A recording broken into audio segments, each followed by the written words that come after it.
finale to Thompson's The River Suite, the Los Angeles Chamber Orchestra, and Neville Mariner here with us on WCRB 1144 here on this Thursday. We are a listener-supported radio station, and our condensed fall membership drive is ending today. We have shortened it from 7 days to 3, and it's going well. Please take a moment and give now. Keep the music playing and help the drive end successfully. Please give online at classicalwcrb.org. Call 888-995-9272. I'm Jesse Jacobs here with Mark Cohen.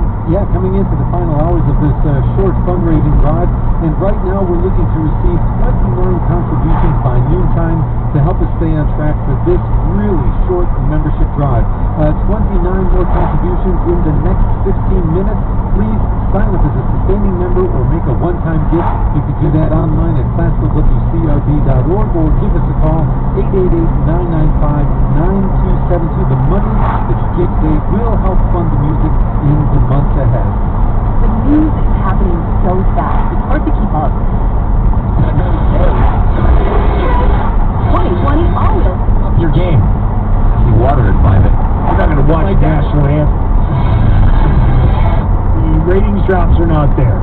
And with Monday Night Football back on ABC, it's on both. Oh, it is on ABC. They're running it on both. Oh, I watched it on ABC. I watched it on ESPN. Not for every game, though, right? They're just running it sometimes. Well, don't they have to do that for the double? It wasn't a double this week. It wasn't a double this week. No, it was just Vegas. What about only a lot of production around it at night? Yeah, Vegas 30. They did well. They did a big increase by throwing it back on the network. Which, by the way, if the networks had a clue, which clearly they know, we're starting. You're going to do better with an NFL game over a lot of other crap that you guys get on networks. Yeah. Network TV is dying to slow down. And it's going to get a lot faster in the coming years. You almost either watch it live sports or you're going to your smart TV. Go look up series and watch it. That's what we do in our house. The most valuable things on the networks are your local news. Your local news and live sports. Right. That's correct. You know, watching that game? And the old setup was, the reason why the networks paid all this money to get NFL games and NBA games and everything else was that, and I know this was the case with CBS and the NFL, they wanted to promote their lineups. They wanted to promote their sitcoms and their, NCIS dramas and whatever else they were running, and they used the NFL as their vehicle to push viewership into the weeknights when they were running all these shows. Is anyone watching those anymore? What do those shows do? Can they still use the NFL, or is the NFL just the attraction? Good question. Jim knows. Jim's off. I run out of those shows. You run out of those. Somebody told me to watch Tin Star on Amazon Prime. Pretty good. There's no more of, what was the creepy crime show there with the sexual deviants? What was that show? Oh, SBU? I didn't watch that one. No.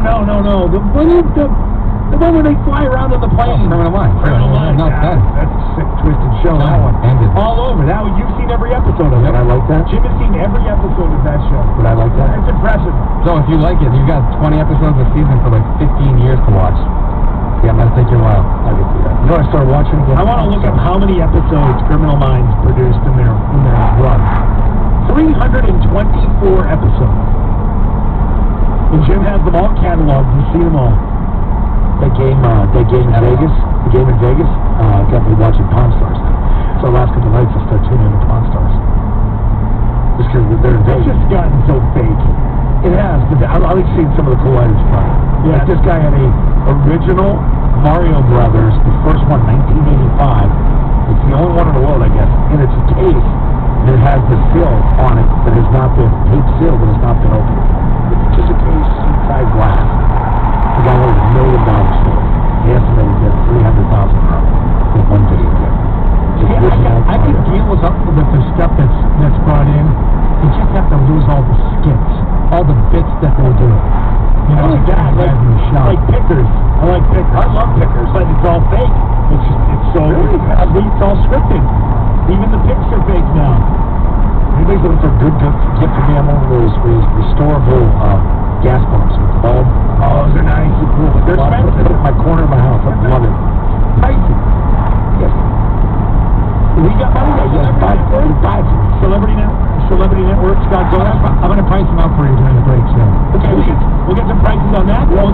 for $3 grand. We'll get this weekend show history next.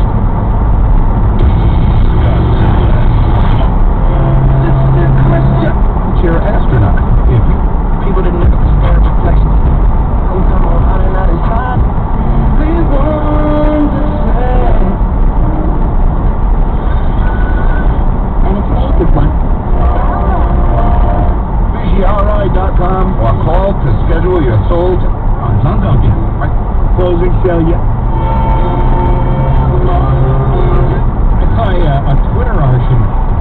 Oh, no. In which the claim was that the Prince song catalog was more impressive than the Michael Jackson catalog.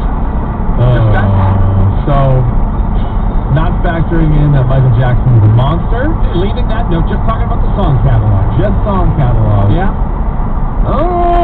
Off the top of my head, Prince might be better. Prince also is one of like the greatest guitarists of all time too. Yeah, so we're talking about who's the better. Not that being able to sing and dance makes Michael Jackson lesser than Prince, but I tend to opt for the guitarist. You know, I saw a Michael Jackson impersonator once live. Put on a heck of a show. Wow. Yeah, put on a heck of a show. Oh, really? Yeah. This was a while ago, so I think there was like people knew that he was a freak, but it wasn't like full on like With all the Mars details. is the impersonation. Also, Bruno's good. I get that's great. I was on the SNL skit one time, and I was laughing. I would say Prince greater than Michael Jackson.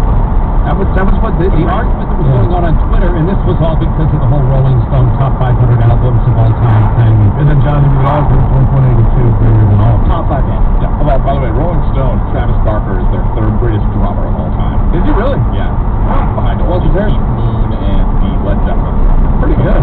Did Def Leppard drummer only have one He did. arm? He had like multiple foot pedals though, and he could still really give you the drum that you needed. Didn't they do that rock thing and too with the drum kit, wouldn't they like rotate it and stuff and spin it? Then of course there's bands like Slipknot who have 2 drummers because there's just so much action going on. So much They got production. 2 guys.